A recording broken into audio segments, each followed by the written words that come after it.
बिस्मिल्लाहिर्रहमानिर्रहीम। अस्सलाम वालेकुम viewers. I am Abdul Waheed गिलाल। एक दफ़ो वरी ॿीहर तव्हांजे साम्हूं पेश थिया आहियूं हिकु नई टॉपिक सां।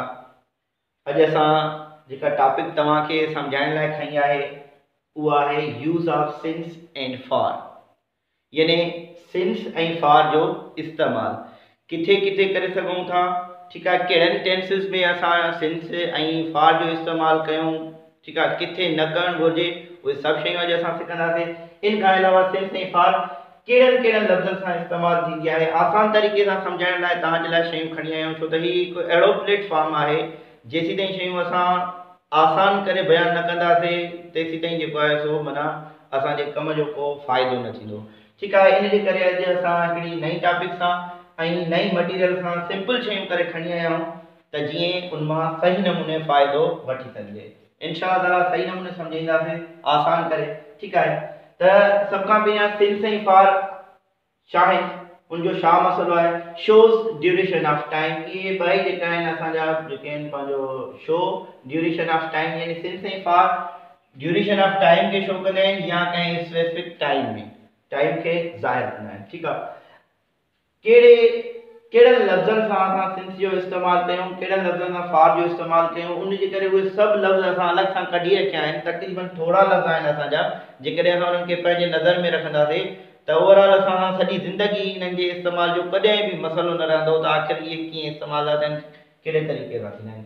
असां उन्हनि खे सवले करण लाइ उहे लफ़्ज़ खणी आया आहियूं। जेकॾहिं असांजे जुमिले में मंडे हुजे, ट्यूसडे हुजे, वेनसडे हुजे, थर्सडे हुजे, फ्राइडे हुजे, सैटरडे हुजे या संडे हुजे, ठीकु, जनवरी यानी ॾींहंनि जा नाला हुजनि, महीननि जा नाला हुजनि, जनवरी, फेबरवरी, मार्च, अप्रैल, मई, जून, जुलाई, अगस्त, सितंबर, अक्टूबर, नवंबर, दिसंबर, जेकॾहिं इहे 12 महीननि जा नाला हुजनि, हफ़्ते जे 7 ॾींहंनि जा नाला हुजनि, या इन खां अलावा असांजो मॉर्निंग हुजे, नून हुजे, इवनिंग हुजे, आफ्टरनून हुजे, नाइट हुजे, 5 कलाक हुजे, ही हिकिड़ी मतिलबु असां तव्हांखे शयूं आसान करे ॾियण जे लाइ असां उहे डिफरेंट वर्ड ई खणी आया आहियूं त हिननि सां असांजो हिन सां सिंस जो इस्तेमालु थींदो, हेठिन सां फॉर जो इस्तेमालु थींदो। ठीकु आहे, ही बि असांजो सॼो जेको ओ कलाक वारो आहे, इन 1 कलाक, 2 कलाक, 3 कलाक, 4 कलाक, 5 कलाक, वेंदे 12 कलाक यानी 12 कलाकनि ताईं। ठीकु आहे, अहिड़ा लफ़्ज़ जेकॾहिं हूंदा मथियां लफ़्ज़ यानी ॾींहंनि जा नाला, ठीकु आहे, महीननि जा नाला, मॉर्निंग, नून, इवनिंग, आफ्टरनून, नाइट, 5 कलाक, त असां उन्हनि सां सिंस जो इस्तेमालु कंदासीं। क्लियर। ॿियो आहे असांजो फॉर कंहिंसां इस्तेमालु थींदो। उहे आहिनि ॿई असांजा वक़्त खे ज़ाहिर करण जा जेका लफ़्ज़ आहिनि। मंडे बि असांजो वक़्त खे ज़ाहिर ई कंदो आहे, इवनिंग, सेकंड या पंहिंजो सेकंड्स, मिनट्स, इहे बि असांजा वक़्त खे ज़ाहिर कंदा आहिनि। बहरहाल पर ॿिन्ही जे इस्तेमाल जो अलॻि सां हिकिड़ो तरीक़ेकार आहे। सेकंड हुजे असांजो, ठीकु आहे, सेकंड्स हुजे, अच्छा हिननि सां न्यूमरिकल अदद अॻियां हुजे त बि ॻाल्हि साॻी आहे, या हुन सां असांजो जमा हुजे त बि असांजी ॻाल्हि साॻी आहे।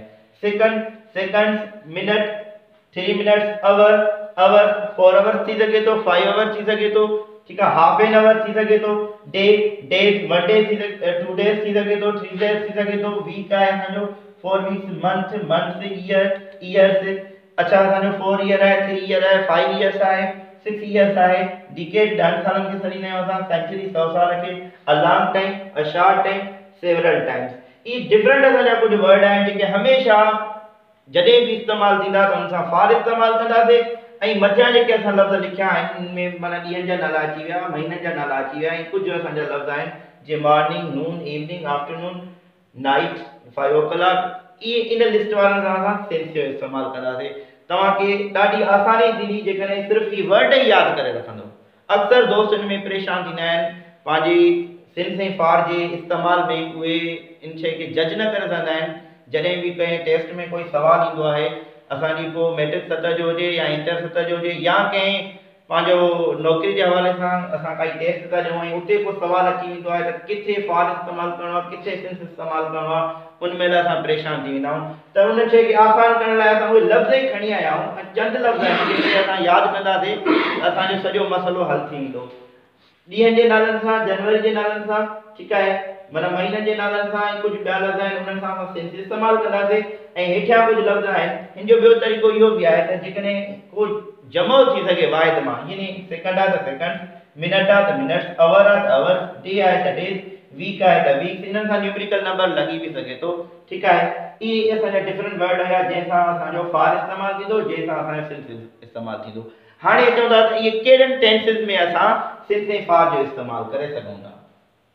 सिंस ऐं फार जो इस्तेमालु थींदो आहे प्रेज़ेंट परफेक्ट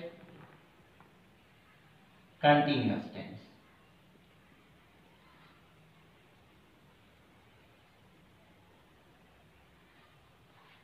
ठीक है, हिन खां अलावा इन जो इस्तेमाल असां कंदा आहियूं पास्ट परफेक्ट कंटीन्यूअस टेंस।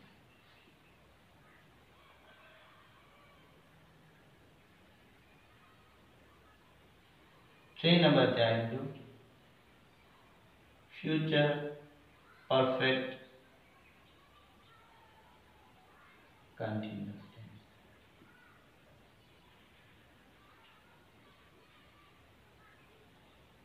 असांजा ही टे ज़माना आहिनि जिन में असां सिंस ऐं फार जो इस्तेमालु कंदा आहियूं। हिन खां अलावा जेकॾहिं कोई प्रेज़ेंट कंटीन्यूअस टेंस अची थो वञे या पास्ट कंटीन्यूअस टेंस थो अची वञे या फ्यूचर कंटीन्यूअस टेंस अची थो वञे त उन सां असांजो जुमिलो ग़लति थी वेंदो आहे। थोरी प्रैक्टिस कंदासीं असां इंशाअल्लाह ताला शयुनि खे आसान करे सम्झंदासीं।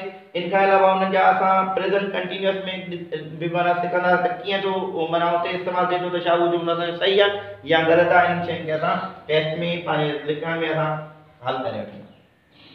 ठीक है, I have been teaching you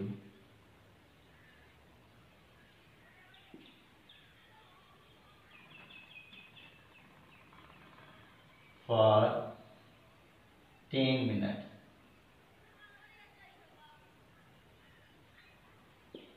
Sorry. You have been listening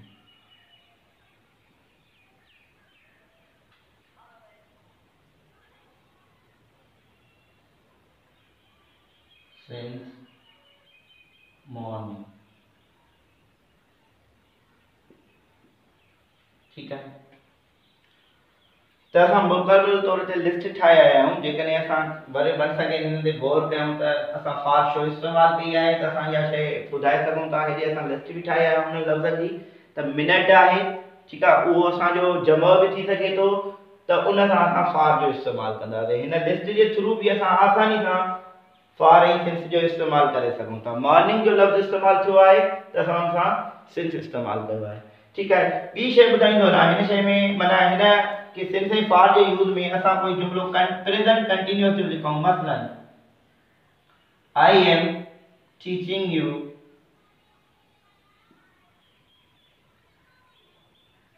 since morning। मां सुबुह खां तव्हांखे पढ़ाए रहियो आहियां। त ही जेको यूज़ आहे असांजो ग़लति आहे, ही यूज़ असांजो सही आहे। यानी सिंस ऐं फार जो इस्तेमालु असां प्रेज़ेंट परफेक्ट कंटीन्यूअस टेंस में करे सघूं था, न कि असां प्रेज़ेंट कंटीन्यूअस टेंस में।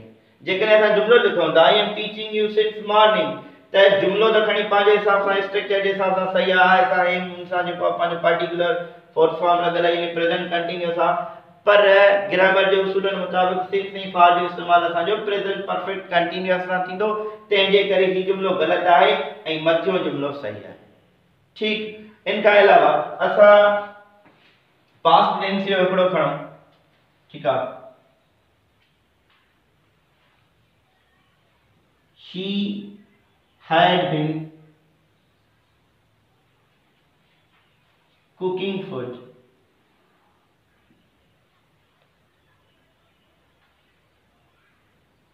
for 3 hours। वो 3 कलाकनि खां खाधो ठाहे रही।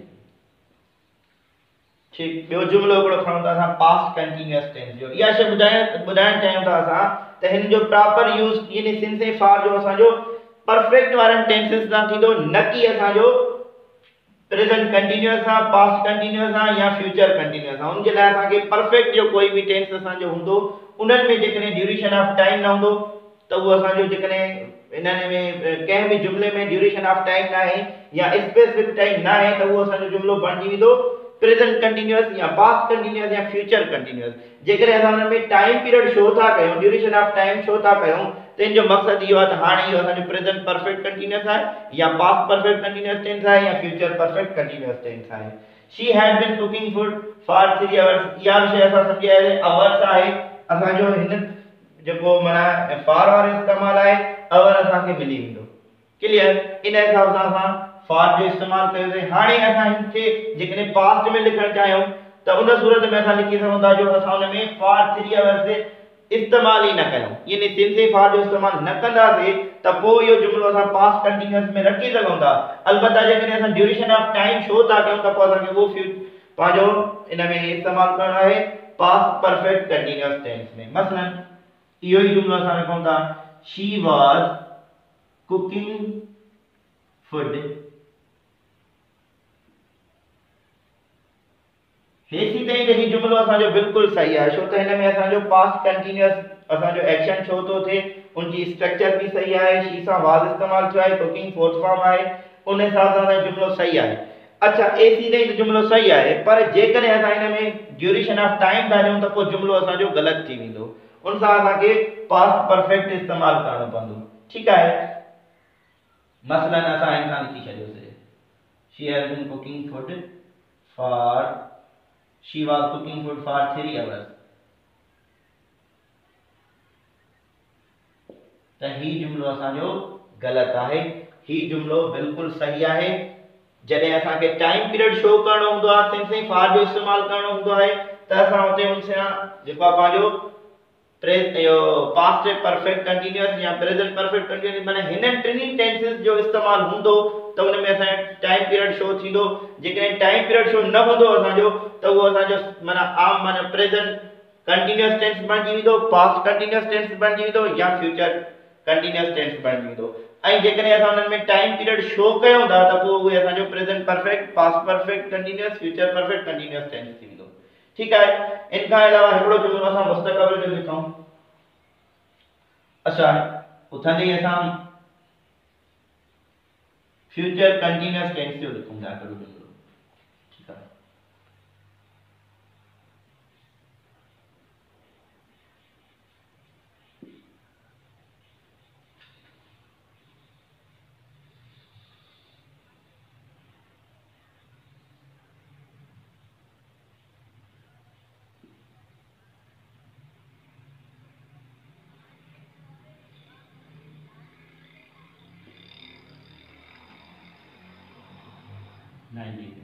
अच्छा सेंस में असां पंहिंजो जेको आहे सो टाइम पीरियड असां सदी वारो बि ॾेखारींदा आहियूं, जॾहिं जेको असांजो इस्तेमालु हूंदो आहे हिन जो।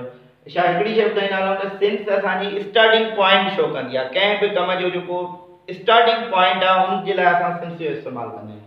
ठीक आहे? They will be selling shoes since 1990 sorry 2025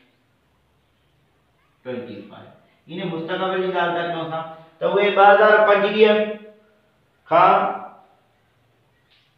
boot विकिणंदा हूंदा त इन सेंस में ही जुमलो असांजो बिल्कुल ग़लति आहे। जेकॾहिं सिंस ऐं फॉर जो इस्तेमालु करणो आहे त पोइ असांखे उन जे लाइ कोई बि परफेक्ट वारो टेंस खपे।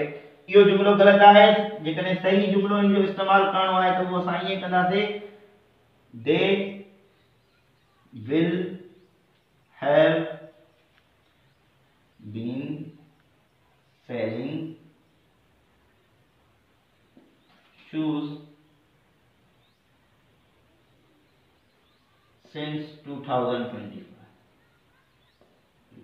ही जुमलो बिल्कुल सही आहे, असांजो इहो इस्तेमालु बिल्कुल सही आहे। जेकॾहिं असांखे टाइम पीरियड शो करणो आहे त उहो कंहिं बि परफेक्ट मां असांजो हुजे, सो बि कंटीन्यूअस हुजे। उते जेकॾहिं असां टाइम पीरियड शो न कंदासीं मसलन त उहो जुमलो असांजो बणिजी वेंदो सिर्फ़ पोइ या तो वो प्रेजेंट कंटीन्यूअस हूंदो या पास्ट कंटीन्यूअस हूंदो या फ्यूचर कंटीन्यूअस हूंदो। इहो ई अॼु जी टॉपिक जेका तव्हांखे असां ॿुधाईसीं। इंशाअल्लाह ताला ॿिए दफ़े कंहिं वरी नई टॉपिक सां तव्हांजे आॾो हाज़िर थींदासीं, पेश थींदासीं। तेसिताईं असांखे ॾियो इजाज़त। अस्सलाम वालेकुम।